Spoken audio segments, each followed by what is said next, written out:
2 outsiders who set foot on this island in the last 20 years were killed on contact, and Indian law now makes it illegal to even get within 3 nautical miles of the shore. This is not a relic of the past, but a functioning, autonomous society existing in the present day. While the rest of the world is connected by fiber optics and satellite signals, this small patch of jungle remains completely untouched by modern civilization. So what is life actually like for the people who have chosen to remain entirely isolated from the rest of humanity? It is a world governed by silence. A world apart. So what is life actually like for the people who live here? To understand the Sentinelese, we have to strip away our assumptions about how a society needs to function. They are not waiting to be discovered, and they are not living in poverty by their own definitions. They are a self-sustaining population that has successfully resisted every attempt at integration for centuries. We look at their survival not as a mystery to be solved, but as a deliberate choice to maintain their sovereignty. Today, we examine the logistics of a life lived in total seclusion, and what their existence means for our modern world. North Sentinel Island sits in the Bay of Bengal, roughly 30 miles west of the main Andaman Islands. It is a small, forested landmass, covering about 23 square miles, surrounded by treacherous coral reefs that act as a natural, jagged fortress. Geographically, it is part of the Andaman Archipelago, but politically, it falls under the administration of India. Yet, the Indian government has effectively moved from a policy of attempted contact to one of eyes-on, hands-off protection. The population of the island is estimated to be anywhere from 50 to 200 people, though no one knows for sure because no census has ever been conducted. I had no idea that a population this small could sustain itself genetically and culturally for tens of thousands of years without any external input. They are widely considered to be among the last descendants of the first humans to migrate out of Africa. Unlike the neighboring tribes of the Andaman Islands, such as the Jarawa or the Anj, who have seen their populations dwindle and their ways of life transformed through contact with the outside world, the Sentinelese remain completely isolated. The history of attempts to visit the island is a long list of tragedy and failure. In the 19th century, British colonial expeditions were met with arrows. In the 1960s and 70s, the Indian government sent contact parties carrying gifts like plastic buckets and live pigs. The Sentinelese would take the items, then retreat into the forest, often firing arrows to ensure the visitors knew their time was up. By the late 1990s, the government stopped trying. They realized that any interaction carried the existential risk of introducing diseases to which the islanders have zero immunity. Things like the common cold or influenza could wipe out the entire population in weeks. This is a critical, I had no idea, beat. The island is protected not just by the arrows of its inhabitants, but by a strict legal buffer zone enforced by the Indian Navy. It is perhaps the only place on Earth where the law actively works to keep humanity away to protect the culture from the benefits of globalization. The island serves as a living laboratory of human autonomy, a place where the 21st century simply does not exist. Their economy is entirely internal. There is no currency, no trade, and no concept of a global market. Everything they consume, the protein from the sea, the fruits of the forest, the timber for their bows, is harvested within their own borders. It is a closed loop of survival that has endured while empires have risen and fallen all around them. In terms of housing, the Sentinelese live in lean-to structures that are open to the elements, designed for a tropical climate where permanent, stone-walled buildings would be unnecessary and restrictive. They are mobile, moving their camps based on the availability of resources and the shifting seasons. I had no idea that their architecture is so minimalist. They use simple frames covered in palm leaves, reflecting a life that is truly lived outside rather than inside. Food is harvested from 2 primary sources, the sea and the forest. They are masters of the reef, crafting narrow, outrigger canoes that allow them to navigate the shallow, coral-choked waters surrounding the island. They hunt using bows and arrows, an ancient technology that they have perfected to a level of precision that is frankly staggering. They fish with harpoons and gather crabs and other shellfish along the coastline. Because they have no agriculture, their diet is dictated by what the environment provides on any given day. This requires an intimate, encyclopedic knowledge of the island's ecosystem. They know exactly when the fruit ripens, where the fish congregate, and how the tides move across the reef. There is no concept of a supermarket or a pantry here. If the sea is rough, they rely on the forest. If the forest is quiet, they turn to the water.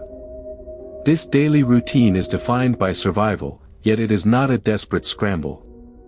It is a highly refined skill set passed down through generations. Transport is entirely human-powered. There are no roads, no motors, and no fuel.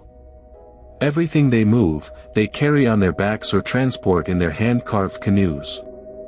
When you consider that in a modern city like New York or London, a single day of life involves hundreds of interactions with automated systems, electricity, running water, logistics, digital networks, the life of a Sentinelese is the polar opposite. It is a life of direct, physical agency. Every tool they possess, from the arrowheads to the canoes, is a product of their own labor. This isn't just self-sufficiency, it is a total mastery of their immediate environment. One might assume this life is short and brutal, but without data, we simply cannot know the reality of their health or longevity. We do know, however, that they have survived tsunamis, storms, and the shifting climate of the Indian Ocean for millennia. When the 2004 Indian Ocean tsunami hit the region, killing hundreds of thousands of people across Asia, there was global concern for the Sentinelese. Yet, when a helicopter flew over the island days later, the inhabitants emerged from the trees, bows drawn, perfectly intact. They had somehow understood the warning signs of the retreating tide and climbed to higher ground. Their survival is not a fluke, it is an integrated part of their connection to the land. Work on North Sentinel Island is not divided by profession, it is divided by survival. Every member of the community is a gatherer, a hunter, or a builder. There is no schooling in the sense of a classroom, but there is an intense, lifelong apprenticeship. Children learn by watching, mimicking, and eventually executing the tasks required to sustain life. They are taught the flora and fauna of their home with a complexity that would rival a modern biology degree. The education of a Sentinelese child is focused entirely on reading the environment. They learn the nuance of the wind, the migration patterns of sea life, and the construction of weapons. Health is another area where our perceptions fail us. We think of health as hospitals, vaccines, and pills. For the Sentinelese, health is about prevention through isolation. Their greatest medical technology is the reef that keeps them separated from the rest of the world's pathogens. I had no idea that the average human body is constantly shedding bacteria that would be lethal to a population like this. It is a biological reality that makes their isolation not just a cultural choice, but a life-saving necessity. Money does not exist here. There is no concept of wealth, debt, or social status based on material accumulation. In a society where everything is shared, the idea of owning something in the way we do is likely non-existent. This is a profound contrast to the modern world, where social standing is often tied to the accumulation of goods. On North Sentinel, status is likely derived from skill, bravery, or age. The work-life balance is the same thing, life is work, and work is life. There is no time clock, no commute, and no boss. Everything they do is for the immediate benefit of the group. This simplicity is often romanticized, but it is also incredibly demanding.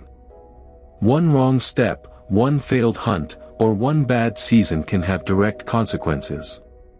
Yet, they have lived this way for thousands of years, meaning they have solved the problem of daily existence far more successfully than many modern societies. They have no need for a pension, no need for insurance, and no need for the global supply chain. They are the only people on the planet who are truly free from the obligations of the modern economy. It is a sobering thought to realize that the more advanced we become, the more dependent we are on systems that can fail, while the Sentinelese have built a system that has, by all evidence, remained stable for an eternity. Community on North Sentinel Island is the bedrock of their existence. Without the support of the group, an individual simply cannot survive. We can infer that their social structure is built around small, tight-knit family units that coalesce into a larger tribe. These bonds are forged in the constant presence of one another. There is no digital distraction here, no phones, no screens, no isolation within a room. Their social life is purely communal. Traditions are the glue that holds them together. Everything from the way they decorate their bodies with red ochre to the specific rhythmic patterns of their speech serves to reinforce their identity as a distinct people. I had no idea that the simple act of living in a small, isolated group can create such a powerful, unbreakable sense of belonging. In our world, we often struggle with loneliness despite being connected to billions of people. The Sentinelese, by contrast, are likely never truly alone. They are always part of a collective. This is not to say that there is no conflict. Humans are humans, after all. But conflict resolution in a small group where you have to see the same faces every day requires a different set of social norms. They have likely developed complex rules of engagement that prioritize the group's stability over individual ego. Their traditions are not written down, they are lived. Every day is a performance of their history, a repetition of the behaviors that have kept them alive. The silence of the island is not a lack of communication, it is a different kind of communication. They are communicating with the land, with the sea, and with each other in a language that we will never understand. They have no need to explain themselves to us, and they have no interest in our progress. Their community is complete. It is a closed system that satisfies all the needs of the human heart, to belong, to be useful, and to survive. In a time where we are constantly told we need more data, more stuff, more connection, the Sentinelese represent a radical alternative.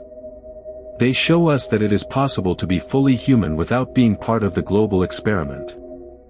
The biggest misconception about the Sentinelese is that they are primitive. We use this word to describe societies that haven't adopted our specific technological path, but it is a flawed term. If you measure advancement by the ability to survive in a harsh environment without destroying it, the Sentinelese are more advanced than most modern nations.